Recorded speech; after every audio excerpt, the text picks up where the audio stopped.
दोस्तों, दिल्ली मुंबई एक्सप्रेसवे जो केंद्रीय मंत्री नितिन गडकरी की ड्रीम प्रोजेक्ट में से एक है। इसे पूरा करने के लिए national highway authority of India दिन रात काम कर रही है। आखिर ये प्रोजेक्ट इतना इम्पोर्टेंट क्यों है, ये कब तक पूरा होगा, इस एक्सप्रेसवे पर कौन कौन से वाहन चलेंगे, इसे बनाने में कुल कितना खर्च आएगा, इस एक्सप्रेसवे पर स्पीड लिमिट कितनी होगी, किस गाड़ी से कितना टोल टैक्स लिया जाएगा। स्वागत है आपका बीच मोटिवेशन के एक और वीडियो में। मैं हूँ विकास और आप देख रहे हैं इंडियन फैक्ट 1। गाइस, ये वीडियो बहुत ही इंटरेस्टिंग होने वाला है क्योंकि गाइस आज के इस वीडियो में आपको पता चलेगा कि अपने भारत में कंस्ट्रक्शन वर्क कितने स्पीड से चल रहे हैं। आज के इस वीडियो में आपको पता चलेगा कि जो काम भारत में आजादी के 70 सालों में नहीं हुआ वो इस कदर से आखिर क्यों हो रहा है, क्या है इसके पीछे का रीजन। तो सबसे पहले आपको बताते हैं दिल्ली मुंबई एक्सप्रेसवे के बारे में। दरअसल गाइस, भारत के अलग अलग राज्यों में बहुत से एक्सप्रेसवे का निर्माण किया जा रहा है, जिसके पूरा होने पर समय की बचत होगी, साथ ही सड़कों पर होने वाली दुर्घटनाओं में कमी होगी। दिल्ली मुंबई एक्सप्रेसवे भी इन्हीं एक्सप्रेसवे प्रोजेक्ट में से एक है जो देश की राजधानी को आर्थिक राजधानी से जोड़ेगा। ये एक्सप्रेसवे भारत के 5 राज्यों से होकर गुजरेगा, जिसमें जयपुर, अजमेर, उदयपुर, भोपाल, इंदौर, सूरत समेत कई शहर शामिल हैं। दिल्ली मुंबई एक्सप्रेसवे को केंद्रीय मंत्री नितिन गडकरी का ड्रीम प्रोजेक्ट इसलिए कहा जाता है क्योंकि वर्तमान में दिल्ली से मुंबई जाने में 24 घंटे लगते हैं। वहीं जब ये एक्सप्रेसवे बनकर तैयार हो जाएगा तो सिर्फ 12 घंटे लगेंगे। मतलब इस एक्सप्रेसवे के बन जाने से सीधे आधे समय में कमी आएगी। जहाँ 24 घंटा लगता था वहाँ 12 घंटा लगेगा और ये देश का सबसे बड़ा एक्सप्रेसवे होगा। और अगर ये एक्सप्रेसवे अपने डेडलाइन पर पूरा हो जाता है तो ये दुनिया के सबसे तेजी से बनने वाले एक्सप्रेसवे में से एक होगा। और ठीक इसीलिए national highway authority of India दिन रात काम पर लगा हुआ है। इस एक्सप्रेसवे की कुल लंबाई 1386 किलोमीटर है। 2019 में इस एक्सप्रेसवे का शिलान्यास हुआ था और साल 2024 तक इसे पूरा होने की उम्मीद है। आपको बता दें कि अक्टूबर 2022 तक 724 किलोमीटर सड़क बनकर तैयार हो चुका था और बाकी बचे हुए सड़क का निर्माण अभी भी जारी है। नितिन गडकरी ने कहा है कि ये एक्सप्रेसवे दिसंबर 2023 तक तैयार हो जाएगा और इसकी डेडलाइन साल 2024 तक की है। इस पूरे प्रोजेक्ट की लागत 1,10,000 करोड़ है। यह एक्सप्रेसवे दिल्ली के डीएनडी फ्लाईओवर से शुरू होकर मुंबई के जवाहरलाल नेहरू के पोर्ट ट्रस्ट तक जाएगा। आपको जानकर खुशी होगी कि दिल्ली मुंबई एक्सप्रेसवे का शुरुआती स्ट्रेच खुल चुका है। दिल्ली से दौसा के बीच का 224 किलोमीटर लंबा स्ट्रेच खुलने से जयपुर पहुंचने में कम से कम समय लगेगा। पहले जहां जयपुर पहुंचने में लगभग 5 घंटे लगते थे, वहीं अब सिर्फ 2.5 घंटे में जयपुर पहुंच सकते हैं। इस एक्सप्रेसवे पर अधिकतम स्पीड 120 किलोमीटर है, जो कि सभी वाहनों के लिए है जिसे इस एक्सप्रेसवे पर चलने की अनुमति होगी। साथ ही ट्रकों और बसों की गति 80 किलोमीटर प्रति घंटा रखी गई है। इसके अलावा मोटरसाइकिल, स्कूटर, 3 व्हीलर, ट्रैक्टर जैसे वाहनों पर रोक लगा दिया गया है। इसकी जानकारी खुद national highway authority of India ने दी है। इस एक्सप्रेसवे को 8 लेन बनाया जा रहा है, जिसे फ्यूचर में 12 लेन तक किया जा सकता है। इन 8 लेन में से 4 लेन सिर्फ इलेक्ट्रिक वाहनों के लिए होगा।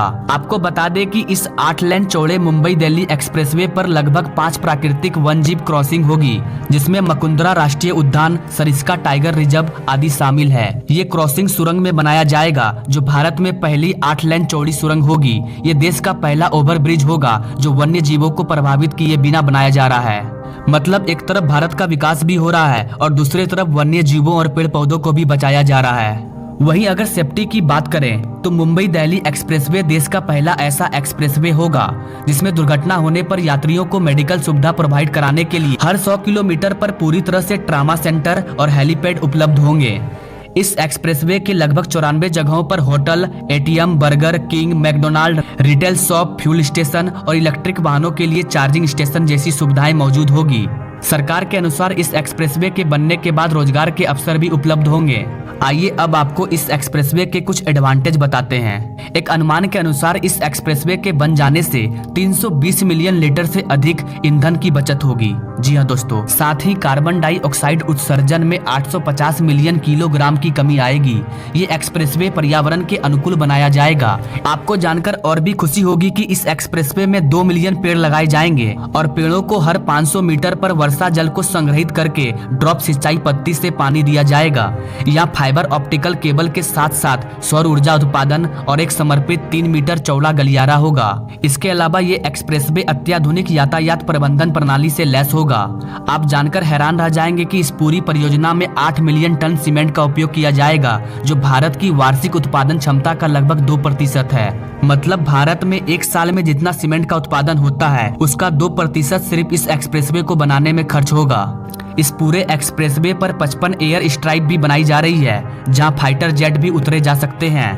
मतलब गाइस, आप अंदाजा लगा सकते हैं कि कितने फ्यूचर को प्लान करते हुए इस एक्सप्रेसवे का निर्माण किया जा रहा है। दिल्ली मुंबई एक्सप्रेसवे दिल्ली से हरियाणा 129 किलोमीटर, हरियाणा से राजस्थान 373 किलोमीटर, राजस्थान से मध्य प्रदेश 244 किलोमीटर, मध्य प्रदेश से गुजरात 426 किलोमीटर और गुजरात से महाराष्ट्र 171 किलोमीटर तक बनाया जा रहा है। इस एक्सप्रेसवे को अन्य शहरों से जोड़ने के लिए 40 से अधिक इंटरचेंज होंगे, जो इस एक्सप्रेसवे को कोटा, उदयपुर, अजमेर, सूरत, इंदौर जैसे शहरों से कनेक्ट करेंगे। मुंबई दिल्ली एक्सप्रेसवे 4 खंडों में विभाजित है। पहला है DND फरीदाबाद KMP रूट। ये रूट 59 किलोमीटर लंबा है, जो दिल्ली के नोएडा से शुरू होगा और शाहीन बाग, कालिंदी कुंज जैसी जगहों से होकर गुजरेगा। ये आगे जाकर हरियाणा के मुंह में KMP एक्सप्रेसवे से मिल जाएगा। ये 9 किलोमीटर दिल्ली और 50 किलोमीटर हरियाणा को कवर करेगा। दूसरा है सोहना KMP वडोदरा रूट। ये हरियाणा, राजस्थान, मध्य प्रदेश और गुजरात को कवर करेगा। ये रूट 845 किलोमीटर लंबा है। तीसरा है वडोदरा विराट रूट। ये गुजरात से महाराष्ट्र तक के कुछ स्थानों को कवर करेगा। ये रूट 356 किलोमीटर लंबा है। चौथा है विरार JNPT रूट। ये विरार से मुंबई तक आकर समाप्त होता है। इस रूट की लंबाई 92 किलोमीटर है। तो गाइस, दिल्ली मुंबई एक्सप्रेसवे अपने आप में भारत का एक महत्वपूर्ण प्रोजेक्ट है। इसीलिए नितिन गडकरी प्रधानमंत्री नरेंद्र मोदी के साथ साथ ये भारतीयों का भी ड्रीम प्रोजेक्ट है। गाइस, क्या आपने कभी सोचा है कि आजादी के 70 सालों में इतने बड़े बड़े प्रोजेक्ट देखने को क्यों नहीं मिले? इतनी सारी सरकारें आई, वो भी तो कुछ ऐसा कर सकती थी। खैर जो भी गाइस, लेकिन 2024 में फिर से वोटिंग होने जा रहा है और इस बार भी ये आप पर डिपेंड करता है कि आप किसे चुनोगे।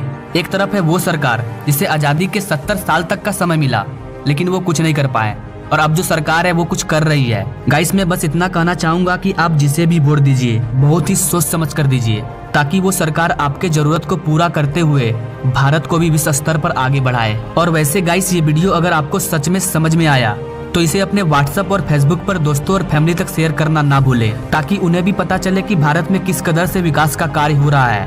उन्हें भी पता चले कि भारत आने वाले समय में अमेरिका और दुबई जैसे शहरों को पीछे छोड़ देगा अगर यही रफ्तार रहा तो। और ये रफ्तार आगे रहेगा या नहीं रहेगा, ये सिर्फ आपके एक वोट पर डिपेंड करता है। तो गाइस, आज के इस वीडियो में इतना ही। कल फिर मिलते हैं एक नई जानकारी के साथ एक नई वीडियो में। तब तक के लिए जय हिंद।